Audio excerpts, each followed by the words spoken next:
Elle est la seule femme de l'histoire à avoir été première dame de 2 nations différentes. Elle a tenu la main de 2 géants quand ils sont tombés.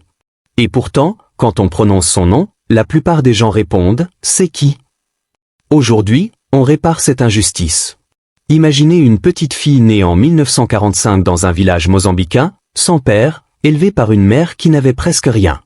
Cette gamine deviendra ministre à 30 ans, fera étudier 90% des enfants de son pays, perdra son premier mari dans un crash d'avion suspect, épousera Nelson Mandela à 52 ans, le verra s'éteindre dans ses bras. Et continuera, à 79 ans aujourd'hui, à secouer le monde comme si elle avait encore 20 ans de combat devant elle. Son nom ? Graça Machel. Et non, elle n'est pas la veuve de Mandela. Elle est la tempête qui a choisi de marcher à côté des titans, sans jamais se laisser écraser par leur ombre.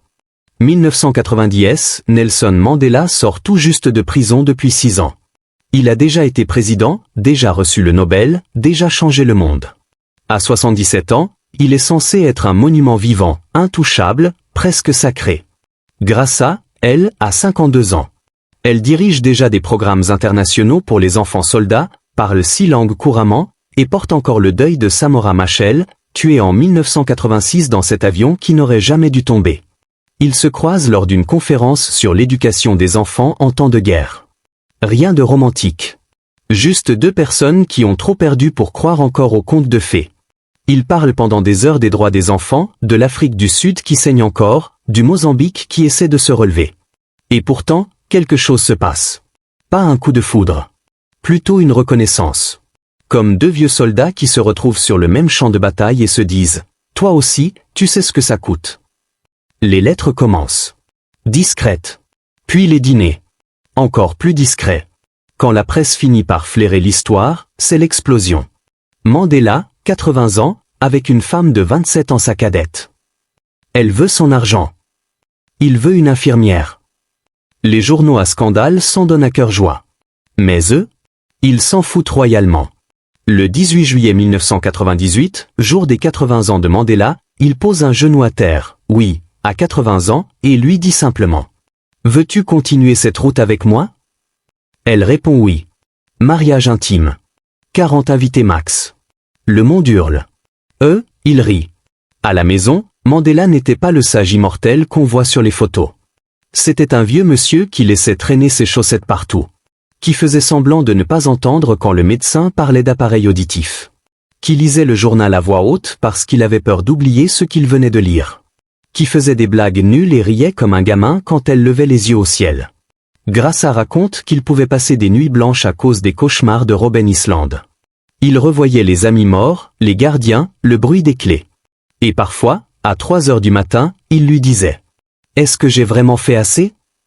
Elle le prenait dans ses bras et répondait « Tu as fait plus que n'importe qui. Maintenant dors, mon amour. » Elle l'a vu pleurer pour ses enfants qu'il n'a presque pas élevés. Elle l'a vu s'énerver quand il ne retrouvait plus ses lunettes, posées sur sa tête. Elle l'a vu redevenir petit garçon quand il goûtait son feijão comme coco mozambicain et disait « C'est le meilleur plat du monde. » Elle l'a vu fragile. Et elle l'a aimé encore plus pour ça. Parce que voir un géant redevenir humain, c'est le plus beau cadeau qu'on puisse recevoir. Beaucoup de gens croient que Graça est devenue célèbre en épousant Mandela. C'est faux. Elle était déjà une légende avant même de le rencontrer. À 30 ans, elle prend le ministère de l'Éducation du Mozambique. Le pays sort de 500 ans de colonialisme portugais. Taux de scolarisation ? Moins de 40%. En quelques années, elle le fait passer à plus de 90% pour les garçons, 75% pour les filles. Elle envoie des profs dans les villages les plus reculés, fait imprimer des manuels en langue locale, ouvre les écoles aux filles alors que la tradition disait « une femme instruite égale danger ». Quand Samora meurt, on lui dit « retire-toi, tu as déjà tellement donné ». Elle répond « non. Maintenant, je vais parler pour ceux qui n'ont plus de voix ». Elle écrit le premier rapport ONU jamais réalisé sur les enfants dans les conflits armés. Ce rapport change les lois internationales. Elle reçoit la médaille Nansen, le Africa Prize, devient dame de l'Empire britannique, tout ça avant même de rencontrer Mandela. Et quand elle épouse Nelson, elle pose une règle d'acier. Je garde mon nom. Je garde mes combats. Je garde ma voix. Elle refuse d'être Mrs Mandela. Elle reste Graça Machel. Point final. 2010, Coupe du monde en Afrique du Sud. Le monde entier voit cette image, Mandela, tremblant, soutenu doucement par Graça lors de la cérémonie de clôture. Les gens disent, comme c'est beau. Elle sait que c'est déjà la fin. Elle raconte que les derniers mois, il ne reconnaissait parfois plus les gens. Il appelait encore « mon amour », mais ne se souvenait plus pourquoi il était triste. Elle dormait à côté du lit, tenant sa main, écoutant sa respiration ralentir. Le 5 décembre 2013, il part. Le monde pleure le héros. Elle pleure l'homme qui lui faisait des blagues pourries à 6 heures du matin. Aux funérailles, elle reste digne. Mais à l'intérieur, elle dit « J'ai eu l'impression d'assister à un spectacle de grands hommes se jouer un rôle, sauf Graça ». Elle accélère. Elle crée le Graça Machel Trust. Elle forme des milliers de femmes entrepreneurs. Elle se bat contre le mariage des enfants. Elle tape du poing à la COP pour dire « Arrêtez de nous donner des miettes climatiques, donnez-nous l'éducation ». Elle devient chancelière de université, présidente de conseil, mentor de jeunes présidentes. Et quand un journaliste lui demande « Quel est votre plus grand accomplissement ?» Elle répond sans hésiter « Avoir aimé 2 hommes extraordinaires, sans jamais cesser d'être moi-même. » Elle dit aussi cette phrase qui me tue à chaque fois. « J'ai marché à côté de géants. Mais je n'ai jamais marché derrière. » Conclusion, 28, 30 à fin. Aujourd'hui, à 79 ans, Graça Machel continue de voyager, de parler, de secouer les consciences. Elle refuse les statues où on la mettrait juste à côté de son mari. Elle veut qu'on se souvienne d'elle comme la femme qui a fait étudier des millions d'enfants. Qui a changé les lois pour les enfants soldats. Qui a prouvé qu'on peut aimer follement un homme, sans se perdre dedans. Elle a dit un jour. Si on ne voit que les héros parfaits, alors les gens ordinaires penseront qu'ils ne peuvent rien changer. Mais Nelson était imparfait. Samora était imparfait. Moi aussi. Et pourtant, on a changé le monde. Donc toi aussi, tu peux. Elle a dormi aux côtés de 2 présidents. Elle a pleuré sur 2 cercueils de chefs d'État. Elle a changé les lois internationales pour protéger les enfants soldats. Elle a fait étudier des millions de gamins que le monde avait oubliés. Et à 80 ans tout juste, elle continue de mettre des dictateurs, des banques et gouvernements entiers à genoux avec un seul regard. Si tu crois que son histoire commence avec Nelson Mandela, tu vas tomber de très haut. Parce que Graça Machel n'est pas une première dame. C'est une putain de révolution à elle toute seule. On va plonger dans la vie d'une femme qui aurait pu, à n'importe quel moment, se poser, vivre de gloire réfléchie, porter des tailleurs pastels et sourire sur les photos officielles jusqu'à la fin de ses jours. Mais non. Graça Machel a choisi de continuer à se lever à 5 heures du matin, à prendre l'avion pour des zones de guerre, à engueuler des chefs d'État en direct à la tribune de l'ONU, à 80 ans révolus. Elle est née orpheline de père dans un village mozambicain en 1945. Elle a vu son premier mari se faire assassiner par l'apartheid. Elle a tenu la main de Nelson Mandela jusqu'à son dernier souffle. Et elle a dit, « Ok, et maintenant ? On continue. » Cette vidéo fait plus d'1 heure. Parce que certaines vies ne rentrent pas dans 15 minutes. Attache-toi. On y va. 1945 Incadine, Mozambique. Le père de Graça meurt 17 jours avant sa naissance. La mère reste seule avec 6 enfants. Le Portugal colonial traite les Noirs comme du bétail. À 3 ans, Graça veut aller à l'école. On lui rit au nez, une fille noire ? À quoi bon ? À 6 ans, elle voit les enfants blancs entrer dans l'école portugaise pendant qu'on la chasse. Elle travaille dans les champs avant le soleil. Mais cette gosse a une mémoire. Elle n'oublie rien. Elle obtient une place à l'école missionnaire méthodiste où la seule qui prenait les Noirs. Elle est première de sa classe chaque année. Tellement brillante que les missionnaires décident de l'envoyer à Lisbonne. Imagine, une adolescente noire, mozambicaine, qui prend l'avion pour la première fois pour aller étudier en Europe pendant que son pays brûle sous la botte coloniale. À Lisbonne, elle découvre la Révolution. Elle lit, elle discute, elle cache des tracts du Frélimo dans ses cahiers de maths. Elle rencontre des exilés angolais, guinéens, capverdiens. Elle apprend 6 langues comme on respire. Et en 1973, elle dit à sa mère, « Je rentre ». Elle traverse la frontière à pied, rejoint les camps de guérilla en Tanzanie, devient institutrice pour les combattants. Elle enseigne à lire à des hommes qui vont mourir le lendemain.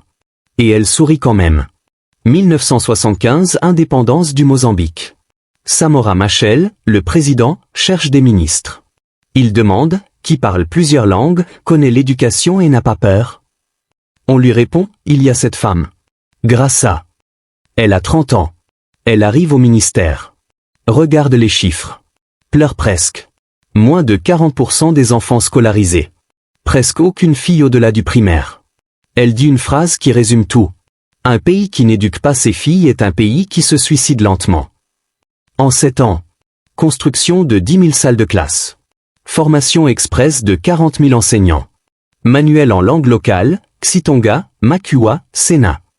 Campagne massive d'alphabétisation pour adultes. Obligation scolaire pour les filles. Résultat, 90% des garçons, 75% des filles scolarisées. L'UNESCO viendra étudier le « miracle mozambicain ». Et c'était elle qui l'a fait. Pas Samora. Elle. Samora et Graça tombent amoureux au milieu des réunions de nuit et des alertes au bombardement. Ce n'est pas romantique au sens Disney. C'est deux révolutionnaires qui se regardent et se disent « Toi aussi tu es prêt à mourir pour ce pays ?» Oui. Alors on y va. Ils se marient en 1975. Elle garde son nom. Elle refuse d'être la femme du président. Elle reste ministre. Elle voyage, elle travaille, elle accouche de leurs enfants entre deux conseils des ministres. Et puis vient cette nuit d'octobre 1986. L'avion s'écrase. Graça est enceinte du 3e. Elle perd l'enfant. Elle perd l'amour de sa vie. Elle perd la moitié de son âme. Et 3 jours plus tard, elle est debout devant le pays en deuil pour dire « Samora est mort ».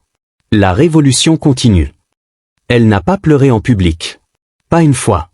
Années 90. Graça est déjà une icône mondiale pour les droits des enfants. Elle dirige le rapport ONU sur les enfants dans les conflits armés. Elle rencontre Mandela lors d'une conférence. Ils parlent toute la nuit. Pas d'amour. De douleur. De culpabilité. De solitude. De ce que ça fait d'avoir sacrifié sa famille pour la liberté. Il lui dit « J'ai raté mes enfants ». Elle répond « Moi aussi ». Et là, quelque chose se brise. Et se répare en même temps. Ils s'écrivent des lettres de 10 pages. Se téléphonent à 3 heures du matin. Se voient en secret. Quand la presse découvre, c'est la curée. Goldiguet.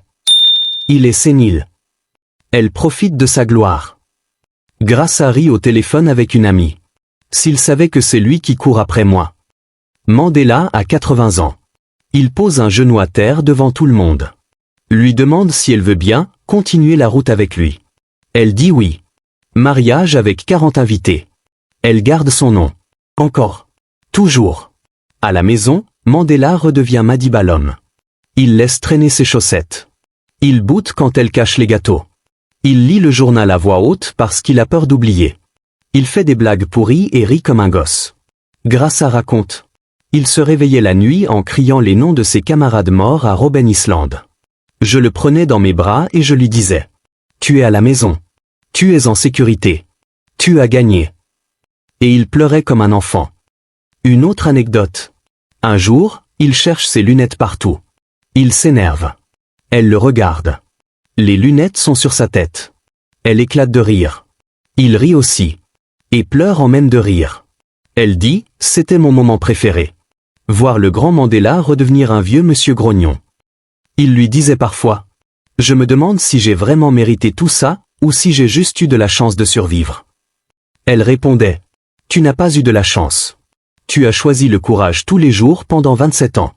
Et tu continues. » Octobre 2025. Graça fête ses 80 ans. Le monde entier lui rend hommage. Mais elle refuse les galas trop chics. Elle organise une conférence avec 500 jeunes femmes leaders africaines. Elle monte sur scène et dit « Je n'ai pas 80 ans. J'ai 80 ans de combat.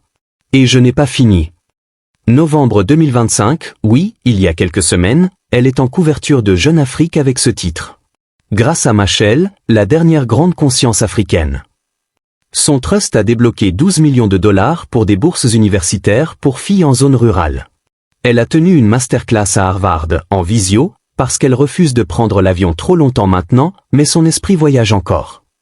Elle a dit aux étudiants « Ne me demandez pas comment survivre dans un monde d'hommes.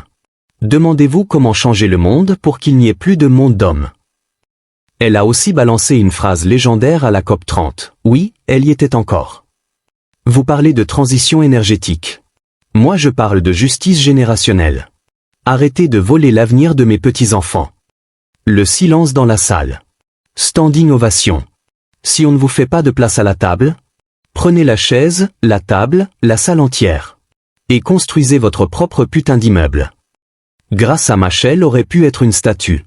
Elle a choisi d'être un incendie. Elle aurait pu vivre dans l'ombre de 2 géants. Elle a choisi d'être le soleil. Elle aurait pu se taire après tant de douleur. Elle a choisi de hurler plus fort.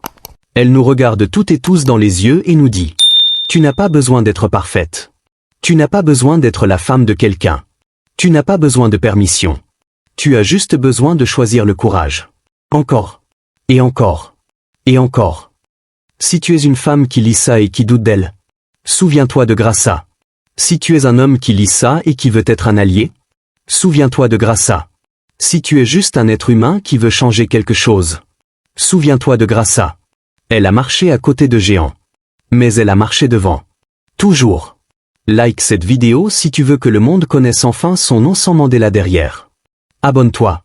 Active la cloche. Et dans les commentaires, écris-moi. Je suis Graça. Si tu te sens prête à prendre ta place. Je lis tout.